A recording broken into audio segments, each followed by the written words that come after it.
ഈശോമിശിഹായിക്ക് സ്തുതിയായിരിക്കട്ടെ. മരിയൻ വിചാരങ്ങളിലേക്ക് ഒരിക്കൽ കൂടി ഏവർക്കും സ്വാഗതം. പരിശുദ്ധ അമ്മ ഈശോയോടൊപ്പം സഞ്ചരിച്ച് നീങ്ങിയവളാണ്. അമ്മ ഈശോയെ അടുത്ത് അനുഗമിച്ചു.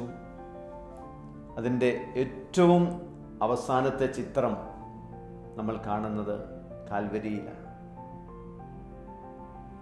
കുരിശിൻ്റെ അരികെ നിന്നു എന്നാണ് സുവിശേഷകൻ രേഖപ്പെടുത്തി വെച്ചിരിക്കുന്നത്.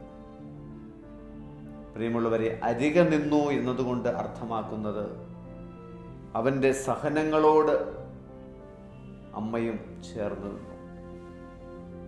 ജീവിതത്തിൽ ഒരുപാട് സങ്കടക്കടലുകളിലൂടെ കടന്നു പോകുന്ന മനുഷ്യരുണ്ട്. ആരും സഹായിക്കാനില്ലാത്ത മനുഷ്യർ. അവരോട് ചേർന്ന് നിൽക്കുമ്പോഴാണ് സുവിശേഷം യാഥാർത്ഥ്യമാകുന്നത്.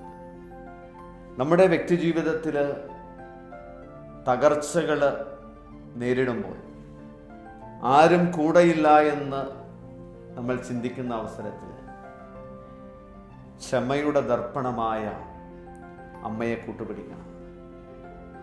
അമ്മ കുരിശിൻ ചുവട്ടിൽ ഈശോയോട് ചേർന്ന് നിന്ന് സഹിക്കുമ്പോൾ മാനസികമായൊരു സഹനം കൂടി അമ്മയ്ക്കുണ്ട്. കാരണം ലോകത്തിനു വേണ്ടി മുഴുവൻ നന്മ ചെയ്ത് കടന്നുപോയ ഒരു പുത്രനെ ഇവരെ ഇത്രമേൽ അധിക്ഷേപിച്ച് കുരിശിലേറ്റിയല്ലോ എന്നുള്ള ഒരു രോദനം അമ്മയുടെ മനസ്സിലുണ്ടാവണം. അത് മാനുഷികമാണ്. പക്ഷേ അവരോടെല്ലാം ഹൃദയപൂർവ്വം ക്ഷമിച്ച് അമ്മ കുരിശിൻ്റെ ചുവട്ടിൽ നിലകൊള്ളുകയാണ്.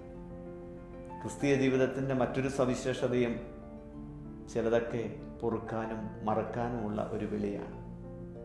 നമ്മൾ ഈ തിരുനാൾ ആഘോഷിക്കാൻ ഒരുങ്ങുമ്പോൾ നമുക്ക് പ്രത്യേകം പ്രാർത്ഥിക്കാം. അമ്മേ, എൻ്റെ സഹനങ്ങളിൽ നീ അരികെ ഉണ്ടാകും എന്ന് ഞങ്ങൾക്ക് ഉറപ്പുണ്ട്. കാരണം ഒരമ്മയ്ക്ക് മാത്രമേ മകൻ ഏതവസ്ഥയിലൂടെ കടന്നു പോയാലും എത്ര മോശമായാലും അവനെ ചേർത്ത് നിർത്താൻ പറ്റൂ. അമ്മേ, ഞങ്ങളെല്ലാവരും നിന്റെ മക്കളാണ്.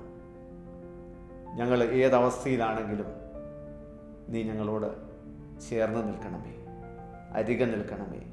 രണ്ടാമതായി, ചിലതൊക്കെ ക്ഷമിക്കാനുണ്ടെങ്കിൽ, പൊറുക്കാനുണ്ടെങ്കിൽ, അകലങ്ങൾ ഞങ്ങൾ പാലിക്കുന്നവരാണെങ്കിൽ അടുത്തു നിൽക്കാൻ വലിയ കൃപ തരണമേ.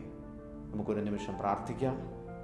പരിശുദ്ധ അമ്മേ, ഞങ്ങൾ ഈ തിരുനാളിന് ഒരുങ്ങുമ്പോൾ, ഏറ്റവും അടുത്ത ദിവസങ്ങളിലായിരിക്കുമ്പോൾ ദൈവകൃപ സ്വന്തമാക്കാനുള്ള ഏറ്റവും പ്രധാനപ്പെട്ട കാര്യം ക്ഷമിക്കുക എന്നുള്ളതാണ്. ഞങ്ങളുടെ കുടുംബങ്ങളിലുള്ളവരോട്, ഒരുപക്ഷെ ഭാര്യയോട്, ഭർത്താവിനോട്, മക്കളോട്, മാതാപിതാക്കന്മാരോട്, അല്ലെങ്കിൽ മറ്റു കുടുംബങ്ങളോട് അകൽച്ചകളുണ്ടെങ്കിൽ ഹൃദയപൂർവ്വം ക്ഷമിക്കാൻ ഈ ഭൂമിയിലായിരിക്കുമ്പോൾ നമുക്കല്ലേ ക്ഷമിക്കാൻ പറ്റും. തിരുസഭ എന്ന് പറയുന്നതും കുറേയേറെ പാവപ്പെട്ട മനുഷ്യരുടെ കൂട്ടായ്മയാണ്, കുറവുകളുള്ള മനുഷ്യരുടെ കൂട്ടായ്മയാണ്. പരസ്പരം ക്ഷമിച്ച് എല്ലാം പുറത്ത് ജീവിക്കുവാൻ ശക്തി തരണമേ എന്ന് നമുക്ക് പ്രത്യേകമായി പ്രാർത്ഥിക്കാം. എല്ലാ അകൽച്ചകളും കുടുംബങ്ങളിൽ നിന്ന് വിട്ടുമാറി സ്നേഹത്തിൽ ആഴപ്പെടാനുള്ള കൃപ ഞങ്ങൾക്ക് തരണമേ. നന്മ നിറഞ്ഞ മറിയമേ സുസ്തി, കർത്താവ് അങ്ങയുടെ കൂടെ സ്ത്രീകളിൽ അങ്ങ് അനുഗ്രഹിക്കപ്പെട്ടവളാകുന്നു. അങ്ങയുടെ ഉദരത്തിൻ ഫലമായി ഈശോ അനുഗ്രഹിക്കപ്പെട്ടവനാകുന്നു.